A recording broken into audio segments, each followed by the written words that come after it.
প্রিয় দর্শক, সংবাদপত্রে বাংলাদেশ অনুষ্ঠান থেকে আমি রেজানুর রহমান আপনাদেরকে স্বাগত জানাচ্ছি। বিভিন্ন জাতীয় দৈনিকে প্রকাশিত খবরের বিশ্লেষণ নিয়ে আমাদের আজকের এই অনুষ্ঠানে অতিথি হিসেবে উপস্থিত আছেন দৈনিক যুগান্তরের প্রধান প্রতিবেদক মাসুদ করিম। ধন্যবাদ। পত্রপত্রিকায় প্রকাশিত কয়েকটা গুরুত্বপূর্ণ শিরোনাম আপনাকে পড়ে শোনাই, তারপর আমরা আলোচনায় যেতে চাই। প্রথম আলো, পুলিশের গুরুত্বপূর্ণ অনেক পদ ফাঁকা, প্রভাব পড়ছে কাজেও। মঙ্গল শোভাযাত্রার নাম বদলে এবার আনন্দ শোভাযাত্রা। দৈনিক যুগান্তর, ভারতের কাছে তাজউদ্দিনের দেশ বিক্রির দাসখত, সেই 7 গোপন চুক্তি। বর্ষবরণে ছায়ানট গাইবে মুক্তির গান, এবার বর্ষবরণ আনন্দ শোভাযাত্রা। দৈনিক সমকাল, দলীয় কোন্দলে 8 মাসে 51 নেতাকর্মী নিহত বিএনপি। মার্কিন পণ্যে 125% শুল্ক বসিয়ে পাল্টা আঘাত চীনের। কালের কণ্ঠের শিরোনাম, জলদস্যুর উৎপাতে আবারও অশান্ত সুন্দরবন ও কক্সবাজার। স্বাধীন দেশে গণপরিষদ নির্বাচন লাগবে কেন, বিশেষ সাক্ষাৎকারে শামসুজ্জামান দুদু। দৈনিক ইত্তেফাক, বাড়তি শুল্ক স্থগিত করার পরও বিশ্ব অর্থনীতিতে মন্দার আশঙ্কা। জনপ্রতিনিধিদের অসদাচরণের তদন্ত ও ব্যবস্থা গ্রহণের সুপারিশ করবে কমিশন। স্থানীয় সরকার কমিশন অধ্যাদেশের খসড়া চূড়ান্ত প্রস্তুত। বাংলাদেশ প্রতিদিন, সমমনাদের আসন ছাড়বে বিএনপি, রাত হলেই বাড়ে আতঙ্ক ঢাকা। মানব জমিনের শিরোনাম, উদ্বেগ কাটেনি, সমাধানে জোর, মঙ্গল নয় আনন্দ শোভাযাত্রা। খবরের কাগজ, তীব্র হচ্ছে বাণিজ্য যুদ্ধ, এলাকা বদলে তৎপর কিশোর গ্যাং। কালবেলা শিরোনাম, জাতীয় নির্বাচন ঘিরেই সব প্রস্তুতি ইসির, মোদি ট্রাম্পের পানে চেয়ে আওয়ামী লীগ। সময়ের আলো, নির্বাচনে 3 স্তরের প্রার্থী ঠিক বিএনপির। দৈনিক ইনকিলাব, নির্বাচন নইলে আন্দোলন, 16 এপ্রিল প্রধান উপদেষ্টার বৈঠকের অপেক্ষা। আমার দেশ, পার্বত্য চট্টগ্রাম নিয়ে ভারতের নতুন চক্রান্ত, পুরনো নামে ফিরল নববর্ষের শোভাযাত্রা। দেশ রূপান্তর, নিবন্ধনের আবেদনে দোটানায় নতুন দল। দৈনিক জনকণ্ঠ, বিদেশি বিনিয়োগ আনতে সর্বাত্মক প্রচেষ্টা। রূপালী বাংলাদেশ, রোডম্যাপের দাবিতে আন্দোলনের প্রস্তুতি। দৈনিক করতোয়া, সিটি কর্পোরেশনের পথে বগুড়া, বাংলাদেশকে স্বাগত জানালো যুক্তরাষ্ট্র। দৈনিক দিনকাল, যুক্তরাষ্ট্রের শুল্ক স্থগিতে স্বস্তিতে দেশের তৈরি পোশাক খাত।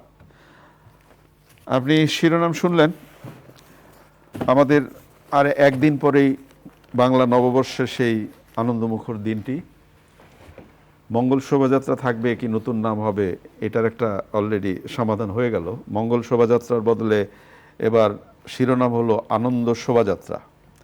এবং ঢাকা বিশ্ববিদ্যালয়ের মাননীয় উপাচার্য বলেছেন যে নাম পরিবর্তন নয়, পুরনো নামেই ঐতিহ্যে ফিরতে যাচ্ছি আমরা। থাকবে ফেসিবাদের মুখাকৃতি, বাঘ, ইলিশ ও 36 জুলাই টাইপোগ্রাফি সহ বিভিন্ন মোটিভ। ধন্যবাদ। বাংলা নববর্ষ 1432। আমি আজকে আমাদের দর্শক বন্ধুদের সবাইকে আগাম শুভেচ্ছা জানাচ্ছি। আগাম একদিন পরেই কিন্তু কালকে চৈত্র সংক্রান্তি, আমাদের খুব ট্র্যাডিশনাল উৎসব এবং এটা আমাদের গ্রাম বাংলায় আমরা যেভাবে ঢাকায় উৎসবটা করি বা ক্রমশ পরিবর্তিত হচ্ছে, গ্রামের সিস্টেমটা ঠিক এরকম না। যেমন এইখানে যে পান্তা ইলিশটা হয় আমাদের গ্রামে, কিন্তু আমি আমার বাবা এবং আমার ভাই বোন সবাই কৃষক পরিবার, ওনারা কিন্তু এই পান্তার সাথে ইলিশ খেতেন না। যাই হোক, পান্তা গ্রামের মানুষ তো পান্তা প্রতিদিনই খায়, সেটার জন্য আলাদা একটা দিন কেন? যাই হোক, আমাদের নিজস্ব বাঙালি সমাজের চরিত্রটা এই পহেলা বৈশাখে আমরা এটা তুলে ধরি, সেলিব্রেশন করে থাকি এবং সেটা প্রতি বছরই এটা করা হয় বাঙালির ঐতিহ্য তুলে ধরার জন্য। এবং এটা এখন যে জিনিসটা গত কয়েক বছর বা 89 সালের দিকে বোধহয় যে মঙ্গল শোভাযাত্রা যেটা শুরু হলো এবং 2016 সালে ইউনেস্কো এটাকে একেবারে বাঙালির হেরিটেজ হিসেবে, মানে হিউম্যানিটি, মানব সভ্যতার একটা ঐতিহ্য হিসেবে তারা সংরক্ষণ করেছে। তো সেই দিক থেকে তারা মঙ্গল শোভাযাত্রা নামই করেছে। এখন এখানকার অথরিটি ঢাকা বিশ্ববিদ্যালয়ের যেহেতু চারুকলা অনুষদ এটার ব্যবস্থাপনায় থাকে, তো তারা এখন পরিবর্তিত পরিস্থিতিতে আনন্দ শোভাযাত্রা নাম দিয়েছে।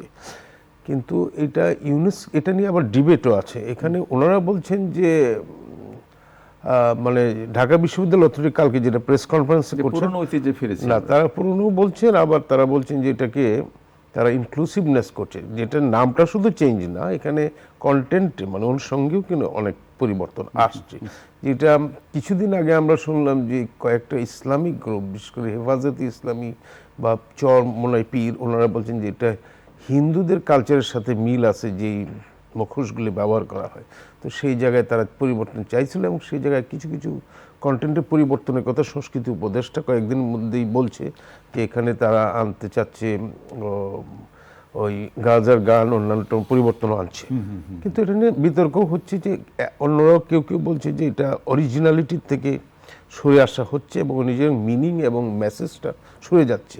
এবং ইউনেস্কো যেখানে যেটা আছে মঙ্গল শোভাযাত্রা নামে আছে, এখন আপনি যদি বলেন যে ঠিক আছে আনন্দ শোভাযাত্রা আগে ছিল সেখানে আমরা ফিরে যাচ্ছি, তাহলে আনন্দ শোভাযাত্রা থেকে মঙ্গল শোভাযাত্রায় যখন নামটা আসলো, নিশ্চয়ই তাদের কাছেও একটা যুক্তি ছিল এবং এটা ইউনেস্কো করছে।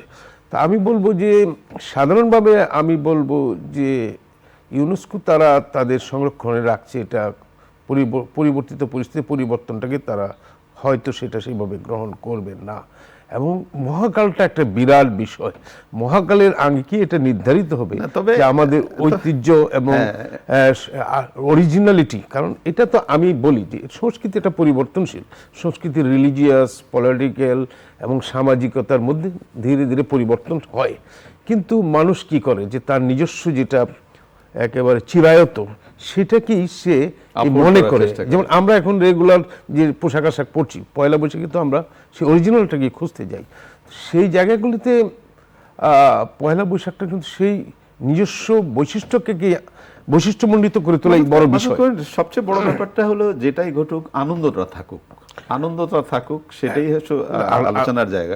আনন্দ শোভাযাত্রা নামটা আনন্দের হিসেবেই করা হয়েছে, কিন্তু আমি এটার সঙ্গে এটাও যোগ করব যে নির্মল আনন্দই শুধু নয়, হ্যাঁ নির্মল পয়লা বৈশাখটা নির্মল আনন্দই শুধু নয়, এটা আমাদের নিজস্ব আইডেন্টিটি, বৈশিষ্ট্য এবং অন্যান্য বিষয় তো অনুষঙ্গ এখানে আপনি যেটা বলতে চাইছেন যে সাংস্কৃতিক ঐতিহ্যটা যেন আমরা ধরে রাখবার চেষ্টা করি, বৈশিষ্ট্যটাকে আমাদের নিজস্বতাটাকে যেন ধরে রাখার চেষ্টা করি। হ্যাঁ, বিশেষ করে আর একটা দিন পরেই তো আমাদের পয়লা বৈশাখ, এবার যথেষ্ট পরিমাণ নানা ধরনের আনন্দ অনুষ্ঠান আছে এবং চ্যানেল আইতে সুরের ধারা সৌজন্যে হাজার কণ্ঠে, মানে সুরের ধারার সহযোগিতায় হাজার কণ্ঠে বর্ষবরণ অনুষ্ঠান হয়, এবার রবীন্দ্র সরোবরে হবে এবং ইস্পাহানি সৌজন্যে সুরের ধারা এবং চ্যানেল আইয়ের এই আয়োজনে একটা বিরাট ব্যাপক পরিবর্তন আছে এবারও, এবং সংস্কৃতি মন্ত্রণালয় এবার সহযোগিতা করছে। এবং ছায়ানট তারা বলছে যে তারা বিশেষ করে ছায়ানটে এবার অনুষ্ঠান আছে ধানমন্ডি, রমনা বটমূলে, এবং সব কিছু মিলিয়ে আমরা যে প্রত্যাশাটা করতে চাই যে নাম বদল হোক, আলোচনা হোক, সব কিছু হোক, মানুষের জীবনমান এবং মানুষের আনন্দের জায়গাটা সংস্কৃতিকে কেন্দ্র করে সেটা যেন বহমান থাকে, সেটাই সবচেয়ে জরুরি। অবশ্যই, কারণ ছায়ানট তো বেশ ঐতিহ্যবাহী, তারা রমনা বটমূলে বরাবরই রবীন্দ্রসঙ্গীত, এসো হে বৈশাখ এই দিয়ে শুরু করে, এবং এই যে সুরের ধারা, এবার বর্ষবরণে ছায়ানট গাইবে মুক্তির গান। ঠিক আছে, কিন্তু সুরের ধারাও তো এর আগে চীন মৈত্রী চ্যানেলের সাথে যৌথভাবে, এবং এর আগে আমার মনে হয় ধানমন্ডিতে ইয়েতে বোধহয় কোন একটা মাঠে চীন মৈত্রী সম্মেলন, হ্যাঁ, তো ওখানে তারা আয়োজন করছে। এইবার রবীন্দ্র সরোবর করা হচ্ছে, এটাও একটা বৃহত্তর পরিসরে।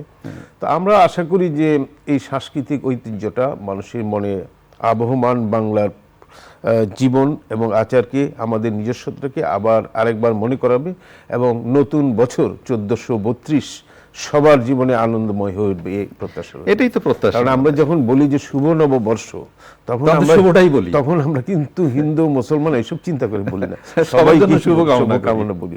সুতরাং এটাকে খুব বেশি ধর্মীয় বা খুব বেশি রাজনৈতিক আবহ না দিয়ে বাঙালির আবহটা যদি বেশি থাকে, আমার মনে হয় সেটা আর মোর ইনক্লুসিভ হবে। অনেক ধন্যবাদ আপনাকে। আমরা একটু আইন শৃঙ্খলা বাহিনীর কথা উঠলেই বা প্রসঙ্গ উঠলেই পুলিশ বাহিনীর কথা উঠে। তো পুলিশের পোশাকের লোগো পরিবর্তন হচ্ছে এবং সেখানে নৌকার পরিবর্তে আমাদের শাপলা যুক্ত হচ্ছে, শাপলা ফুল।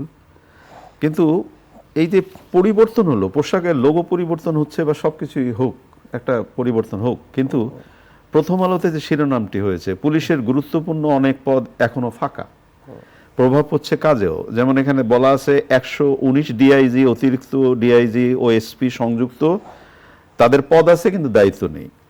82 ঊর্ধ্বতন কর্মকর্তা ওএসডি, 57 জন এএসপি থেকে তদূর্ধ্ব কর্মকর্তা পলাতক, পদোন্নতি না হওয়া কর্মকর্তাদের মধ্যে ক্ষোভ। তা আমি একটা জাস্ট আপনার কাছে জানতে চাই যে লোগো পরিবর্তন হোক, পোশাক পরিবর্তন হোক, সবই পরিবর্তন হোক, কিন্তু এই জায়গাগুলোর যদি পরিবর্তন বা কি বলবো বাস্তব একটা জায়গা না যাওয়া যায় তাহলে কি হবে? না, এটা তো আমি বলবো যে বাংলাদেশে এখন সবচেয়ে চিন্তিত, সবাই উদ্বিগ্ন যেটা নিয়ে, যেটা হলো আইন শৃঙ্খলা পরিস্থিতি। এবং আইন শৃঙ্খলাটা যদি উন্নতি না হয়, এটার সাথে অনেক কিছু মানুষের জীবন মানের নিরাপত্তা যেমন জড়িত, একই সঙ্গে নতুন নতুন বিনিয়োগ, এই যে আমরা বলতে বিনিয়োগ সম্মেলন হয়ে গেল, তারপরে চায়নার থেকে বিনিয়োগের প্রতিশ্রুতি আসলো, কোনোটাই ইমপ্লিমেন্ট হবে না যদি আইন শৃঙ্খলা যথাযথভাবে না থাকে, যদি চাঁদাবাজি বন্ধ করা না যায়, যদি অপরাধগুলি দমন করা না যায়। তো সেটার এক মানে প্রধান পৃথিবীব্যাপী, শুধু বাংলাদেশে না পৃথিবীব্যাপী প্রধান ফোর্স হলো পুলিশ। নর্থ সামরিক বাহিনী বলেন, এরা হলো অক্সিলারি, তাদের হেল্প করার জন্য হেল্পিং হ্যান্ড অন্যরা, কিন্তু মূল হলো পুলিশ। কারণ পুলিশ হলো অপরাধ দমনের সারা বিশেষজ্ঞ বাহিনী, তাদের এই সমস্ত কিছু জানে। তো আমরা গত এরপরে তো পুলিশ বাহিনীর একটু মরাল ভেঙে আছে এবং এটাকে তারা পুনর্গঠনের কাজও করা। মোরাল ভেঙে আছে বলছেন, প্রায় তো ধরেন 7-8 মাস হয়ে গেল, কিন্তু সেই জায়গা থেকে সেই অবস্থাটার তো পরিবর্তনটা দরকার। আপনি নিশ্চয়ই খেয়াল করেছেন যে গতকাল দিনে দুপুরে সাভার এলাকার মধ্যে মাত্র আধা ঘন্টার ব্যবধানে বাসে ডাকাতি হয়েছে। দিনে বাসে ডাকাতি হয়েছে। আপনি কি চিন্তা করতে পারেন যে এই সাহসটা কি করে পায় অপরাধীরা? তাহলে এক জায়গায় হলো, এইটা আবার উপসর্গটা অন্য জায়গায় ছড়াই যাবে। এবং আরেকটি পত্রিকার শিরোনাম যেটা হয়েছে খুবই উদ্বেগজনক, জলদস্যুর উৎপাতে আবারও অশান্ত হলো সুন্দরবন ও কক্সবাজার। জলদস্যুর ব্যাপারটা সরাসরি পুলিশের না, সেখানে কোস্টগার্ড এবং অন্যরাও জড়িত আছে, আইন শৃঙ্খলা বাহিনী। হ্যাঁ, আপনি ঠিকই বলেছেন যে দিনে দুপুরে যদি বাসে ডাকাতি হয়, রাতের বেলা তো আরো ভয়ঙ্কর অবস্থা। সুতরাং এটা তো একটা উদ্বেগের ব্যাপার।